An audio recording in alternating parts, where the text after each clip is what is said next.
Hey guys, I haven't done a video in a while. Initially I was going to do a video today on showing my garden and the progress that we've made since we planted in early March. I wanted to be able to show you guys how my arch trellis is now a home for our green beans and our pumpkins.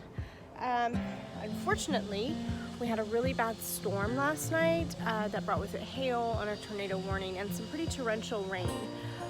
So we've sustained quite a bit of loss, not only to the trees in our yard and the branches, but most notably in our garden. I do believe that some of it can bounce back, but I'll definitely be sustaining some major losses, which is very devastating if you know how dedicated I have been to my garden and how much work my husband and I have put into it. We have been working on clearing out this land and putting in the raised beds and building the perimeter around the garden. We started all of this stuff as soon as it got warm enough, around February, end of January. Then in February I also started growing seedlings inside. So many of the plants that I do have are plants that I grew from seeds. And so, you know, it's pretty devastating, but this is going to be a learning experience and I'm going to do what I can to salvage them. But first I just wanted to show you guys what kind of damage I'm referring to. So I'll just start at this very first bed that I have. This is my okra. And as you can see, I'll try not to have my shadow get too much in the way. There's a lot of breakage, a lot of damage to the leaves. And cutting those off can do some damage too, because the leaves are, as you know, photosynthesis, what provides nutrients to the plant itself and also protects from the sun. So I want to take off some of these broken branches, but I also want to be really strategic about it. And that kind of follows for everything that I have in my garden. So you can see this is one of my banana peppers, just totally eaten up by the hail. I'll be taking off all those kinds of fruits like that. Here's some of my kale. This kale sustained some damage. Also want to try to harvest this stuff as soon as I can before it gets too sunny, so I can still utilize the food source. This is my candy cane pepper plant. Got a couple of here. They're just, you know, won't be able to do anything with these. Compost, give to the chickens, stuff like that. I'm thinking that this one can probably come back. There is, you know, some breakage and stuff, but it also still remained to have a lot of the leaves. And the leaves are protecting a lot of the fruits. So I think that's gonna work in favor for this plant. Here's my spinach. Again, you know, that's probably not gonna be salvageable, but I can cut off the damaged portion and it will grow back. Like, that's the good thing about lettuces and stuff. The kale, I typically, when I harvest it, I just cut off little, you'll see these stumps and stuff. That's what I do when I harvest it to make food and stuff. So hopefully some of these haven't been over damaged and they'll be able to bounce back. Okay, so there's my chickens being nosy. Here's my bell peppers, and bell peppers are kind of, well, peppers in general are kind of tricky with hail damage. So as you can see, it's now bent over. A lot of the leaves are gone. So this plant's gonna need some help. It's gonna need some structural support, and it's kind of gonna be one of those wait and see things. This is another pepper plant I have. These are sweet peppers, orange and red sweet peppers. And this plant didn't sustain too much damage, so I think that guy's gonna be okay. And this is another sweet pepper plant. Again, didn't sustain that kind of damage. My citronella, hardy as shit. So this is my cherry tomatoes. No major damage to the main stem structure of this tomato plant, and that's a good thing. When the main stem is broken, you kind of need to just pull the plant and start over. It's going to have a lot more of a negative impact if that happens. These little branches, I mean, I can salvage this one for sure. Now these, this monstrous tomato bed might be a little bit different.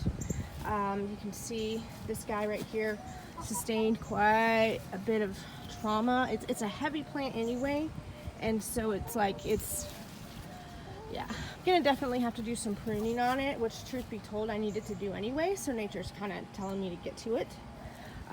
This tomato plant, ooh, and look, I'm ready to, this is the first time that I've gotten some ripe tomatoes off of this one. So yeah, perfect. Beautiful, and no hail damage, so that's good. Looks like there's another one in there too. So that's nice. My early girl tomatoes, I mean, you see the hail just busted that guy right open. And the early girl, you know, is huge. It's massive. It does look like it sustained some damage, but it is so huge and has so much structural support at the base. I feel like just by trimming some of those broken, I'll trim off the broken pieces, and that'll save the plant energy so that it can really focus on healing the parts that are remaining. If you keep all of your broken branches on, you're kind of depleting the energy source of your plant because it's going to try to fix everything. So by eliminating those, you kind of allow the plant to redirect its energy to focus on what should be salvaging. Here's some of my lettuce plants. They've kind of gone wild, and they seem to be doing okay. Here's my sunflowers. Might get some structural support for this guy. Just, you know, something just to kind of get it standing back up. But I think that one's gonna be okay. Green beans, these guys took a pretty big hit. I initially didn't realize it was this bad. Now I'm back out here and I'm like, oh man, yeah. So these guys might or might not come back. I'm gonna go through and harvest as much of the fruit of them as I can and kind of let them do their thing. I probably won't cut too much off. They've just sustained so much loss already. Just kind of have to wait and see with these guys. But I do have seeds, and it is early, so I may just preliminarily add some seeds. Oh man. So let me go and put that down. So this is my main corn. As you can see, it's sustained some damage, but like the other plants, corn is said to be more resilient, so we might be able to bounce back from this. This is my pumpkin. This is my, geez, the pumpkins are just really messed up. The one to the left here is my Jack B. Littles. You can see right here. It's crazy. But these are the bigger ones. Oh, this guy's actually been blown into this, so I don't know if that's gonna, I gotta work on that too. So these guys might not survive. I'm really hoping that they do. I don't want to lose all of my pumpkins, and these guys are really a cause for concern. This was winter squash and also with some green beans. These green beans may survive. I'm not sure. The squash has really taken some hit, and this is several squash plants, so my hope is that like one maybe will survive. This guy actually was growing under, I had a cauliflower plant here, and cauliflower are winter crop. So once I took the head from the cauliflower, I pulled it up, and this guy was growing underneath it, so I thought, oh, that's great, it'll have time to get big and grow strong. As you can see, this guy's probably not gonna make it. I'm surprised if it does, just because it has no leaves left. This one was really depressing for me. This is my heirloom squash, yellowneck squash, and I've gotten some massive fruits off of it. And if you can see, it's leaned over and it almost looks like it was pulled up by the roots. It was almost pulled up by the roots. So this guy might bounce back because although, yeah, there's a lot of damage, there's also a lot of structural support in there. If I can get it back up, maybe, you know, tethered down with a stake or something, then I might be able to salvage it. Again, only time is going to tell how far these plants can go in their survival past this point. But here's another angle of the pumpkins.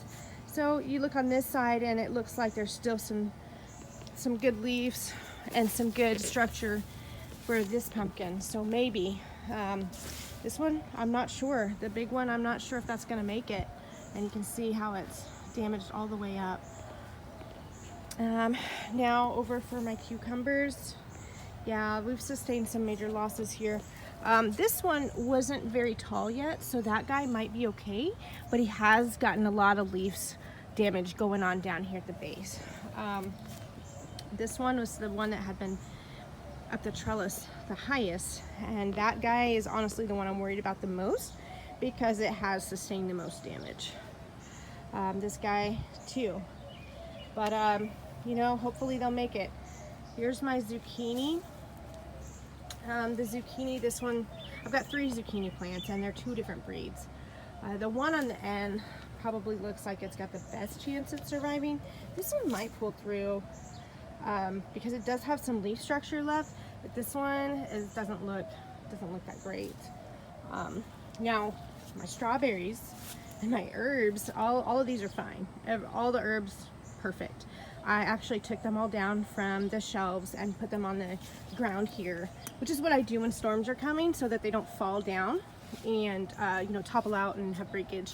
But even this hanging strawberry that I didn't take down has not sustained that much damage. However, this giant pumpkin, we didn't plant this pumpkin. This pumpkin was left over from last year and it just sprouted up on its own and it was huge, and we just kind of were letting it do its thing.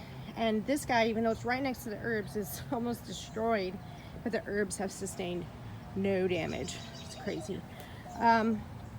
My beets, I think I'm gonna just try to go ahead and harvest what I can from them, because with their leaves being destroyed like that, there's not much more growth is gonna occur, and I don't want them rotting in the ground.